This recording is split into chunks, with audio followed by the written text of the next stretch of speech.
कथारे कहती विपदर बंधु ही प्रकृत बंधु। सर्वशांत होई पड़िला परे भी जो बंधु हाथ छाड़ंतिनी तांको बोधे प्रकृत बंधु कहती। बंधु बांधिबा पूर्वरु बंधु घरे लागिगला निया, तथापि खाली हाथरे साड़ी पिंधाई बंधुर झील को निज घर को बोहू कर नेब बंधु। एभଳି एक विरल दृश्य देखा मिली भद्रक चांदबाली अंचल में। अग्निकांड सर्वस्व हराइबा परे भी झील घर लोकों हाथ छाड़ी नाहांती पुओ घर लोके। राति अधरे आसी सहाय सह निर्धारित तारीख रे विवाह पाई प्रतिश्रुति भी देछंती।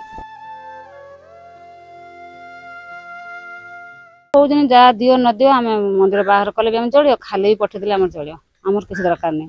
प्रकृत साहय जी विपद ठिया पाला से है बंधु। दौ न दौ आसी तुम कत ठिया पाला, रात राति शुणिला ना कि आसी पहुंचला, 2टा रात आसी पहुंचला। आ कौन कर कह बहुत भाग्य मान मत मत साहय कले से पहुंच पाइले मो कतर।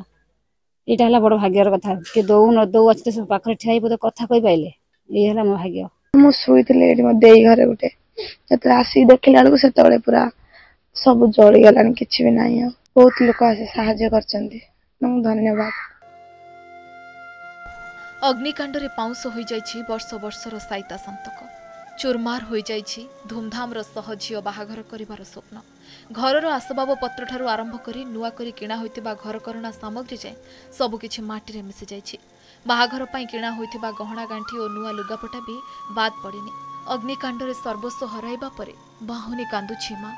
भद्रक चांदबाली उत्तुकुड़ा गाँव में देखा मिली एभली अभावनीय घटना। गाँवर रवीन्द्र राउतों घरे अग्निकांड घटी सबकिछि छारखार हो जाइछि।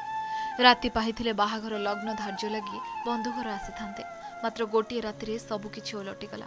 विधिर विधान पोड़ी पाउंस कर देइथिला रवीन्द्र देखिथिबा सुनेली स्वप्न को। दादन खटिबाकू जाई जहा किछि संचय करथिले सबु चलीगला नियार आरे। केवल पिंधा वस्त्र को छाड़ीदेले चाउले मुठे भी रखि पारिलेनि। एते बड़ कष्टरे चढ़ुछंती परिवार, तथापि पुओ घर लोके निर्धारित तारीख रे विवाह पाई राजी अछंती। आउ विपद बेलर बंधुटीए पाई रवीन्द्र और तांको परिवार लोके निजको भाग्यवान बोली कहउछंती। विपद बेले जे प्रकृत बंधु से ही आज बंधु। मु चिंता करूँ मो जई प्रकृत ही मोर बंधु आ प्रकृतर उपयुक्त जई से जे कि आज मो विपद बेले से मो पाखरे आसी छिड़ा हला। आ विपद बेले से निजर मो परिवार को बा मो झील को निजर आपणी नेला।